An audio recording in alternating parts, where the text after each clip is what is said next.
Mais um dia para glorificar o nome do Senhor.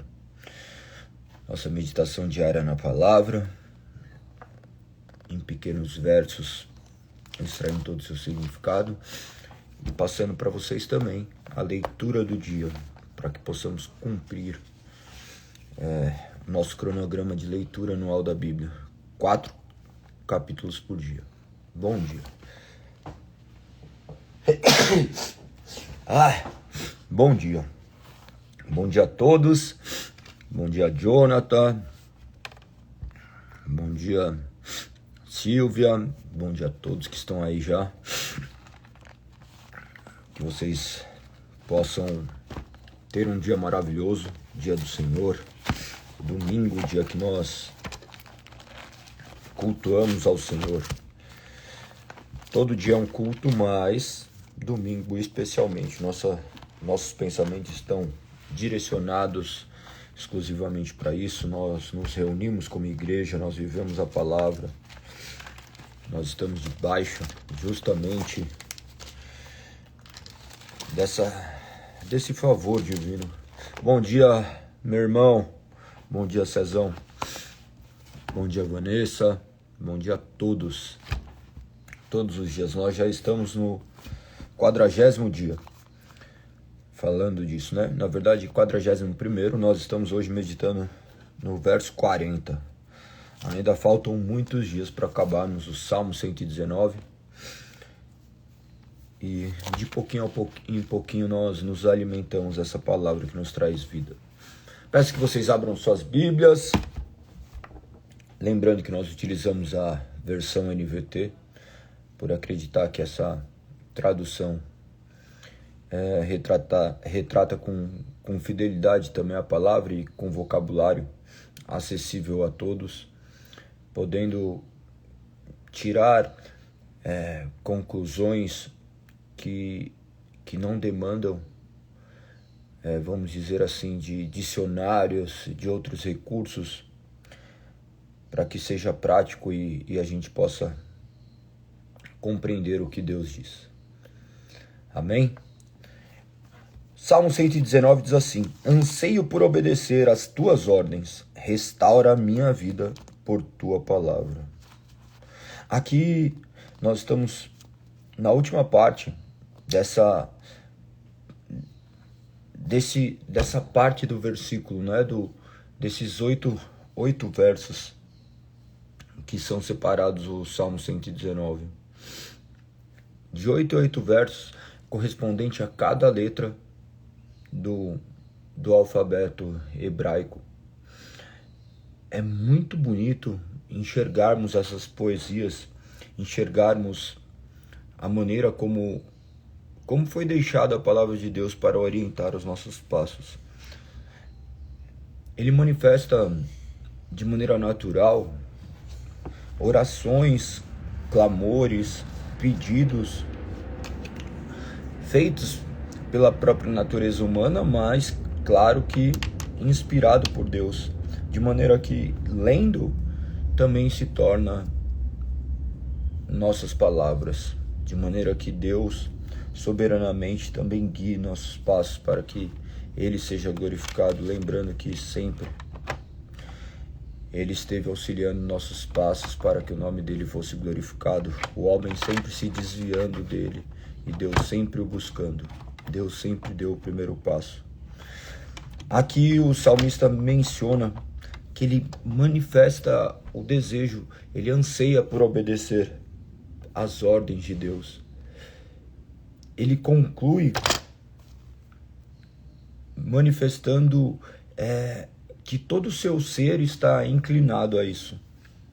Ele pede de maneira humilde. Se vocês verificarem ali a partir do verso 33 desse Salmo 119, você vai ver que sempre começa com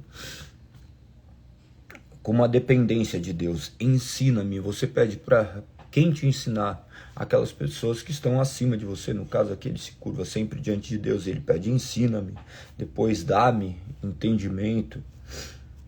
Faz-me andar, dá-me entusiasmo, desvia meus olhos de coisas inúteis, confirma o teu servo com a tua promessa.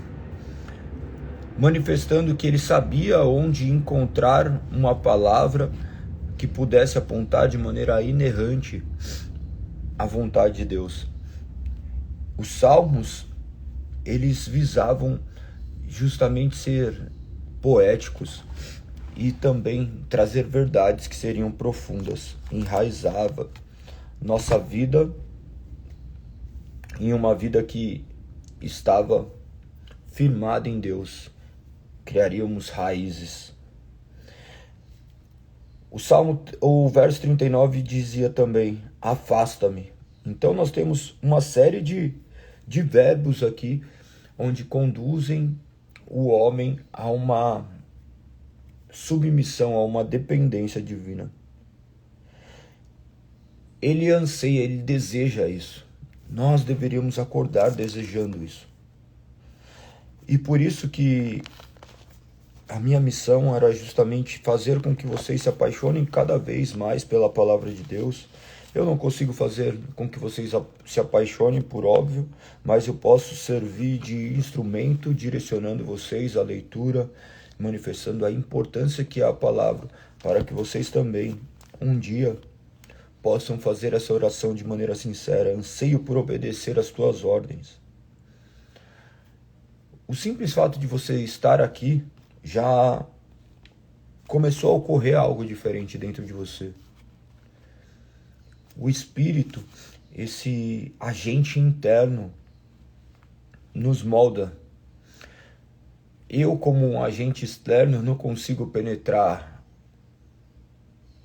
a profundidade do seu ser, o interior dessa massa que vive segundo os seus próprios preceitos, mas de maneira sobrenatural o Espírito age dentro de nós internamente, fazendo com que esses desejos e esses anseios sejam reais, o que não emanam de pessoas, não emana de um ser, emana sim deste Espírito que agora faz morada em nós. Anseio por obedecer às tuas ordens, restaura minha vida por tua justiça.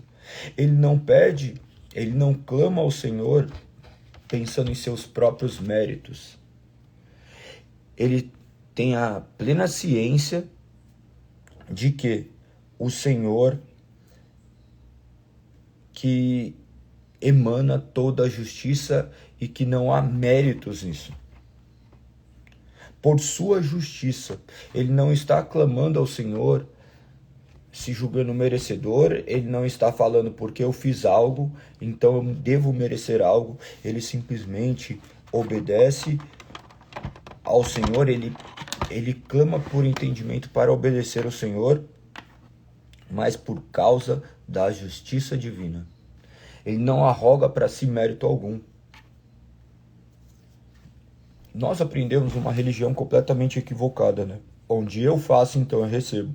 Eu me torno merecedor, ou é um direito daí que eu tenho de receber. Você talvez tenha sido ensinado que se você orasse da maneira certa, Deus iria abençoá-lo. Se você vivesse da maneira certa, Deus tinha a obrigação de fazer determinadas coisas com você. Senhor, eu estou meditando na sua palavra, estou sendo fiel a ti, Senhor. E por que as coisas dão errado na minha vida? Por que eu obedeço o Senhor? Eu sou fiel à minha esposa, eu cumpro os seus decretos, as suas leis, e as coisas não acontecem na minha vida, porque você cumprir as obrigações de Deus não te faz merecedor de que Deus derrame sobre vocês aquilo que vocês chamam de bênçãos. As bênçãos do Senhor não são discerníveis aos nossos olhos.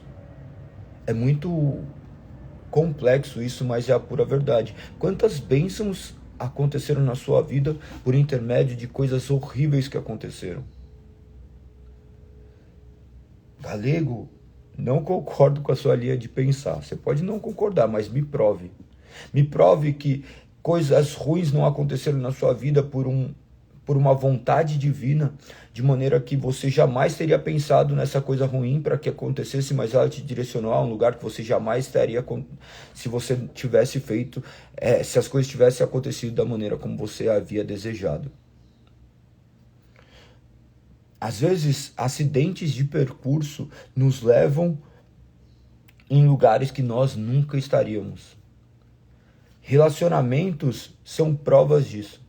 Nós vivíamos relacionamentos que nós almejávamos, nós buscávamos, e daí você olha e fala assim, nossa, essa pessoa aqui, daí acontece alguma coisa muito ruim, e você vê que aquele relacionamento estava já fadado a uma destruição, que isso daí não teria acontecido, daí você conhece uma pessoa melhor, Deus coloca pessoas melhores na sua vida, isso daí em todos os relacionamentos. Emprego. Às vezes você está no emprego e alguma pessoa te sacaneia, alguma pessoa te passa para trás, ou alguma pessoa utiliza de métodos ilícitos, assim, vamos utilizar, e faz com que você seja mandado embora do trabalho, você sofre, mas na hora que você vai ver, você arruma um emprego melhor daquilo que você imaginava. Então, observe que o agir de Deus não é conforme a nossa vontade. Deus não é devedor do homem. Não há nada que você faça que ele fará com que ele te ame mais, e não há nada do que você possa fazer também que fará com que ele te ame menos. Ele te ama de maneira incondicional. Imagina um Deus que ama a gente incondicionalmente. Nós não estamos preparados para isso, porque nós fazemos as coisas e esperamos que seja ofertado algo em troca. Senhor, eu fiz isso, agora me dê isso. Isso daí não é evangelho.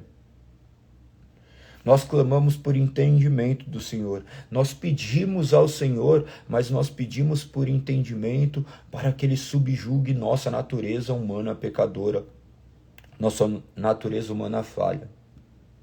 Falha em obedecer, falha em ser fiel, falha em ter disciplina. Talvez você tenha começado esse plano aqui com a gente. Hoje nós estamos no 5º dia. Nós vamos até o capítulo 20 do Evangelho de Mateus. E você tenha falhado já em um dia. São simples disciplinas, meios de graça, que é a leitura, que nós falhamos. Por quê? Porque nós somos seres humanos falhos, mas Ele sabe que nós somos falhos e Ele está trabalhando em nós para que cada dia mais a sua glória se manifeste em nossas vidas, para que outras pessoas conheçam o nome de Cristo. Não é sobre você alcançar um lugar de protagonismo, mas sobre Ele se manifestar como protagonista na sua vida. Um homem que roubava não rouba mais, o que adulterava que não adultera mais, o que reclamava não reclama mais, o que era glutão não é mais, o que era invejoso não é mais, para você não falar que você não tem esses pecados, porque todos os homens são pecadores e todos os homens estão se tornando cada dia mais parecidos com Cristo. Este é o processo de santificação. Que nós possamos desejar obedecer às ordens do Senhor, porque obedecendo a ordem do Senhor, Ele também irá restaurar as nossas vidas, nos mostrando quem nós de fato somos nele. Sozinho nós não somos nada, nada, nada. Em todo evangelho, ele manifesta que o ser humano carece dessa força divina guiando seus passos. Você que está chegando aí agora, nós temos feito a leitura da palavra, 4 capítulos por dia, cada um, lógico, no seu tempo. Eu pensei em ler de maneira integral, mas creio que talvez eu não esteja ajudando mesmo, porque se você for ouvir aí, tem até a Bíblia com o Cid Moreira, que creio que a dicção dele é 1000 vezes melhor que a minha, os efeitos sonoros, você pode colocar ali e escutar. Mas eu quero trazer só apontamentos para que vocês possam meditar também, mas ler o capítulo de maneira integral, linha por linha, para que você possa conhecer os decretos de Deus de maneira integral, não pulando partes. Eu li a Bíblia inteira, eu pulei tal parte, então você não leu inteira, você simplesmente passeou pela Bíblia conforme a sua vontade. Se você crê que a Bíblia é a palavra de Deus de Gênesis a Apocalipse, você deveria lê-la de Gênesis a Apocalipse. Toda palavra é importante, porque são palavras que emanam de Deus. Então nós vamos meditar verso a verso, capítulo a capítulo, para que possamos conhecer mais dessa palavra que nos revigora, que nos transforma. Peguem suas Bíblias ali e abram para que vocês possam marcar. Galera, Bíblia deve ser assim, ó, anotada, marcada. Devem ser não, porque não é uma obrigação, né? Você talvez tenha hábitos diferentes, mas eu creio que dessa forma talvez você comece a marcar, comece a ficar sedimentado coisas na sua mente, você fazendo pequenos apontamentos. A Bíblia deve sempre retratar pensamentos, é como se fosse uma conversa com Deus. Deus fala por intermédio da sua palavra e nós respondemos. Nós respondemos em pensamentos, em questionamentos, em devoção, em alegria.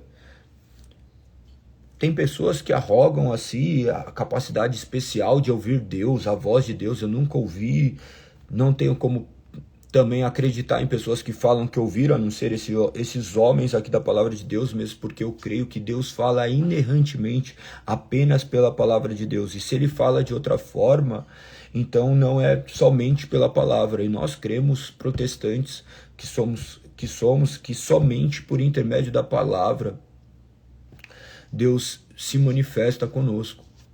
Porque senão ele faria de pessoas especiais. Imagina você tá aí, chega uma voz, ó, faz isso. Daí você fala, pô, que da hora, é muito mais fácil. Para que você vai ler a Bíblia? Ah, eu sonho e acontece. Então, tem outro meio? Então sonha por mim, então também, me conta. Daí eu vou fazer outro Deus. Então imagina os problemas que surgem de homens arrogando a si essa capacidade de terem relacionamentos íntimos com Deus. E é natural. Em toda história houve isso, mesmo porque hoje, estudando os arquétipos humanos, estudando psicologia, psiquiatria, você vai ver que muitas pessoas já relataram isso e eles foram caminhando para abismos, porque nós não sabemos o quão ruim nós somos. Mas a Bíblia fala que nós somos péssimos, que nós somos completamente pecadores. Então nós podemos manipular até mesmo nós mesmos, nossa própria mente mente. Então creia na palavra de Deus como suficiente. Emane seus pensamentos da palavra de Deus. Não confie nas suas vozes interiores, tá? Não confie. Não, e meu coração está falando. O seu coração está falando, você arrumou um cara falando que ele era do seu coração e depois o cara te traiu, o cara fez isso e aquilo. E daí, seu coração mentiu? Deus mentiu? Então, assimilar essas vozes interiores à vontade de Deus é completamente destruidor. Parem de ser infantis, assumam a responsabilidade de obedecer a palavra, de serem conduzidos pela palavra. Leiam a palavra e vocês serão edificados. Caminhando para o que diz esses versos que nós iremos ler agora, que vai do 17 ao 20, o 17 já começa a retratar algo que é transformador, que é o Monte da Transfiguração. Então leiam e vocês verão ali algo miraculoso que acontece, tá? Miraculoso, aparecendo Moisés e Elias, que já estavam mortos. Então isso daí é algo transcendental. Galego, mas eu não entendo essas coisas que estão ali. Leia, leia e leia. Tem coisas que nós não compreenderemos, mas nem por isso não meditaremos. Galego, eu estou lendo, eu quero entender verso a verso. Você vai demorar uma vida inteira para entender verso a verso. Então, leia de maneira global, lendo parte por parte. Marcos, pode fazer pergunta assim, escreve aí que daqui a pouco, se eu conseguir ler, eu respondo. Lendo de maneira global, você vai começar a sedimentar algumas coisas, porque respostas da palavra você vai encontrar na própria palavra, só lá na frente. A máxima do protestantismo é que a Bíblia explica a Bíblia, tá? Não é um homem que explica, não tenho definições bíblicas teologia, eu sou teólogo, estudei teologia, mas isso daí não tem como estudar Deus. Deus é infinito, então nós temos vagas percepções, mas nós cremos que a palavra explica a palavra. Nós conseguimos apontar caminhos que estão completamente equivocados, sendo refutados justamente pela palavra. E você lendo a palavra, você encontrará respostas dentro da própria palavra. Por exemplo, você chega em Gênesis 3, você vai encontrar a serpente. Daí você fala assim, quem é a serpente? Se eu perguntar agora para você, quem é a serpente? Daí você fala assim, a serpente é o inimigo. É Satanás, mas beleza, mas como você sabe disso? Onde está escrito isso? Você tirou da sua cabeça? Daí você fala, me falaram, mas não é te falaram, você tem que contemplar com seus olhos. Para você entender que Satanás é a serpente, você vai ter que chegar lá em Apocalipse 12, capítulo 9. Olha que louco. Então você tem que ler a Bíblia inteira para conseguir tirar conclusões. E aplicações para as nossas vidas são as mais diversas e mais variadas. E mesmo porque elas também aí se tornam muito subjetivas, porque eu posso falar de determinadas coisas que são claras para mim, mas na sua vida vai ter uma aplicação completamente diferente. Mas o significado da palavra é um só. Por isso que muitas pessoas se distanciam da palavra, porque elas olham como um livro meramente místico e não um livro onde é o próprio Deus falando a nós. E não se trata de misticismo, se trata de uma carta de um pai para um filho. E que retrata o seu grande amor pelos seus outros filhos. Na hora que eu falei o filho, você já fala assim, o filho sou eu. Não que você não seja, mas retrata justamente o filho, o sacrifício feito por Deus, o tamanho do sofrimento que ele teve de suportar, de ver o seu filho sofrer de maneira inocente. Olha o tamanho da dor, ver o seu filho sofrer, aquele que é inocente. Continuando, esse capítulo 17, vocês vão enxergar novamente curas, expulsando demônios, fazendo com que a sua presença fosse real ali naquele meio, aquelas pessoas ficassem impactadas. Imagina que as pessoas viam isso e ainda assim o negavam. Ele manifestando depois, a partir do verso 18, nós começamos a ver também outras parábolas, e tem algo aqui que é impactante. Impactante, olha que legal. Por quê? Normalmente, as pessoas olham e extraem versos da palavra e dão um significado completamente diferente do que está escrito. Eu gostaria de bater nessa tecla com vocês, por quê? Porque talvez você já tenha escutado isso.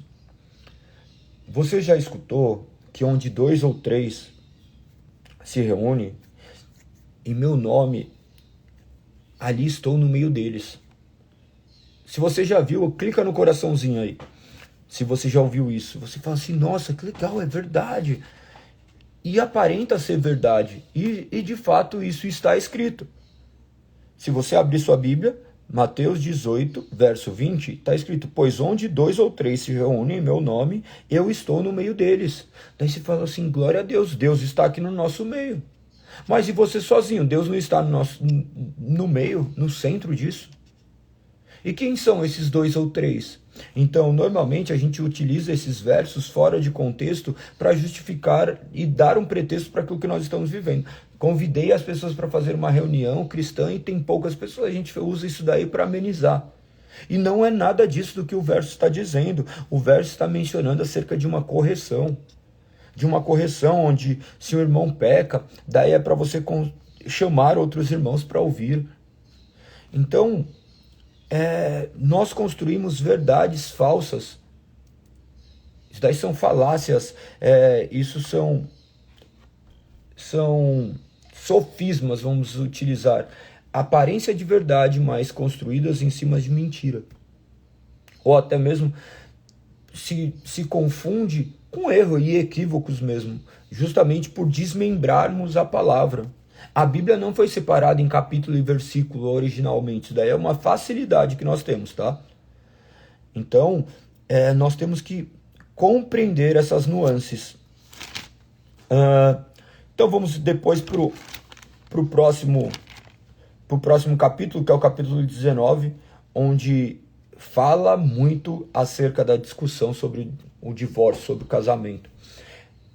É muito interessante que você leia, que você medite sobre isso. Você verá que o plano original de Deus era que nunca ocorresse isso. Tá? E o que é concedido como divórcio, no caso, ele é muito específico, trata de adultério, de abandono, mas pelo caso de dureza do coração. Porque se o casamento retrata o casamento de Deus conosco, de Cristo conosco, o casamento real, físico, humano, também deveria retratar isso, o amor incondicional. Imagina que Cristo nos abandonasse cada vez que nós o deixássemos, ou que nós, vamos dizer, o traíssemos. Como Deus é bom. Então, leiam sobre essa questão de casamento e vocês entenderão coisas preciosas que visam edificar a sua vida. No capítulo 19, creio que esse daí seja o ponto primordial.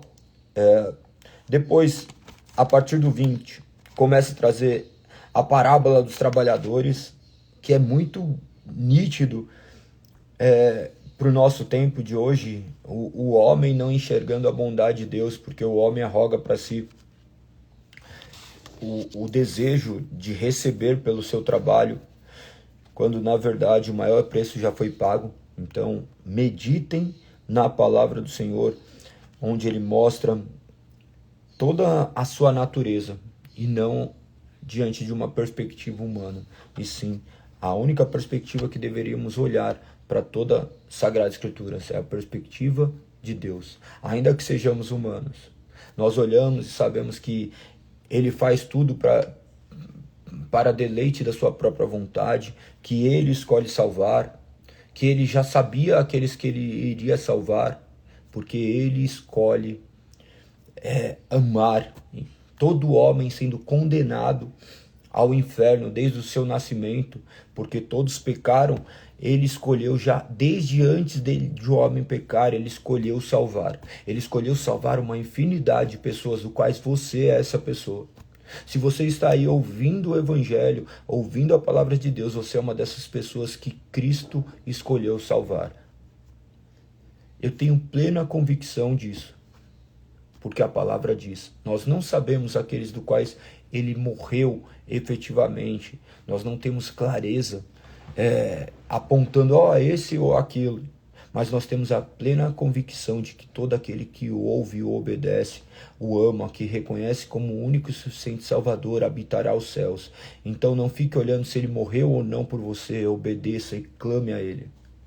E aí sim manifestará que ele de fato morreu por você. Porque aquele que ele morre, ele também regenera e ele transforma. Este capítulo 20 retrata mais uma vez ele manifestando a sua morte, a sua ressurreição. A partir do verso 17, ao qual os homens ouviam de maneira muito clara, mas eles não reconheciam que isso era verdade. Imagina que eles olhavam, escutavam, falavam, nossa, legal, mas na hora que aconteceu ele achou que não era nada disso. Por quê? Porque o homem sempre manifesta a sua incredulidade. Se hoje nós cremos, não é por causa da nossa capacidade, não é porque nós temos a Bíblia inteira. Nós cremos porque o Espírito transformou nossa mente e agora guia os nossos passos. Que você seja um seguidor de Cristo, que Cristo seja a razão da sua vida, que a misericórdia do Senhor se estenda sobre toda a sua família e que a graça o acompanhe todos os dias da sua vida. Amém? Então é isso. Que vocês possam meditar a partir de agora, ler esses capítulos. Você vai tirar um tempinho aí e que Deus o guie. Marcos Souza aí tinha perguntado se poderia fazer uma pergunta, não sei se ele fez, deixa eu ver aqui. Sair da igreja à noite e fui assaltado do ponto de ônibus 2 vezes. que isso acontece. Às vezes me sinto tão sozinho me perguntando se Deus está me vendo. Olha que interessante. Porque nós somos cristãos, nós achamos que nós não poderemos ser assaltados. Imagina daí como que você vai pregar o evangelho para uma pessoa que está passando fome, que está dilacerado dentro de um leito de hospital, que já nasceu com milhares de comorbidades. Se sentir sozinho está atrelado à nossa própria incredulidade. Incredulidade. Porque quem nunca foi assaltado? Me fala um homem que nunca aconteceu nada ruim com ele. Nós temos que olhar para o evangelho de maneira completamente distinta, mas da maneira como nos foi ensinado este evangelho é maltrapilho. Existem milhares de equívocos. Equívocos triunfalistas, onde agora eu sou um servo de Deus, a minha vida vai andar de vento em polpa. Mentira, tá? Mentira, não que sua vida não vai ser boa, não vai melhorar, não possa melhorar, mas Cristo não morreu na cruz para te dar uma vida melhor aqui na terra, ele morreu para te levar à eternidade. E não uma eternidade de sofrimento, mas uma eternidade de onde não haverá mais choro nem lágrimas. E agora, ao passo de que outros que não creem haverão de passar a eternidade no sofrimento eterno, porque escolheram não crer. Então, não pense dessa forma. Eu sei que é muito difícil falar isso para você, tá? Porque eu queria falar, não, mas olha isso aqui. Não, acontece isso daí com todo mundo. Ser assaltado vai acontecer com todo mundo. E será que você vai conseguir dar glória a Deus se você for assaltado mais uma vez, ou mais uma vez a incredulidade vai você falar assim, Deus não está me olhando? Lógico que está. Você acha que esse cara não poderia te dar um tiro na cara e ainda assim Deus, mediante a sua soberana vontade, não deixou ele ser tão mal quanto ele poderia? Então glorifique a Deus em meio de tudo. Essa é a parte mais difícil do evangelho. Dar glórias a Deus em meio ao caos. Tá, meu mano? Receba com amor essas palavras. Não fique com medo de sair, não fique com medo de viver, mas viva para a honra e glória do Senhor. Creio que era só essa pergunta. Hoje nós temos culto às 10 horas, daqui a pouco irei para a igreja, reunir com meus irmãos e cultuarmos ao Senhor. Que você procure uma igreja fiel ao evangelho. Olha que interessante, né? Tem que procurar uma igreja fiel ao evangelho. Todas as igrejas deveriam ser fiéis ao evangelho. Mas se você não conhece o evangelho, como você vai saber que ela é fiel? Então, procure referência, se você quiser algumas referências. Não que eu seja um padrão para lhe dar referências, mas eu irei fazer apontamentos que são primordiais e bíblicos para que você chegue às suas conclusões. Porque nós não poderemos chegar lá no céu e falar assim, é culpa do Galego, o Galego me direcionou para a igreja errada. Você vai responder pelos seus BOs, viu? Então, não fique se iludindo acerca de pensamentos humanos. Que você possa conhecer Cristo por intermédio da palavra, se reunir com seus irmãos. Não deixe de se reunir, não deixe de viver igreja, porque Deus age de maneira misericordiosa quando nós estamos reunidos. Deus utiliza os irmãos para nos abençoar, Deus utiliza aquela reunião para que se faça cada dia mais presente em nossas vidas de maneira real. Às vezes você fala, fui assaltado.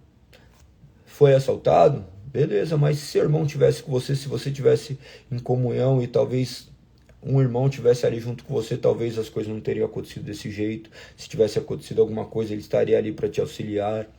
Então, tenham vida de igreja e tenho certeza que a vida de vocês serão transformadas. Beleza? Até amanhã, segunda-feira, iniciando mais uma semana para honra e glória do Senhor, meditando na palavra. As lives durante a semana são bem mais rápidas, é que hoje eu tenho um pouco mais de tempo, então eu quis gastar com vocês este tempo que para mim é precioso falar do Senhor. Eu falaria horas e horas e horas, porque minha vida deve ser gasta ali. Eu passei um bom tempo longe da minha vida, longe do Senhor. E agora, todos os dias, a minha missão é proclamar esse evangelho a toda criatura, para que ele converta os mais duros corações, os quais o meu era o mais endurecido. Que você também seja assim, que você esteja aqui amanhã, que você faça parte deste grupo de leitura, que você seja mais um dentre o raro feito de lermos a Bíblia. O que deveríamos fazer todos os dias, o que deveria ser feito todos os dias, nós temos negado isso. Negado ouvir a palavra de Deus. Não escute o seu próprio coração, escute a voz do Senhor por intermédio da palavra. Beleza?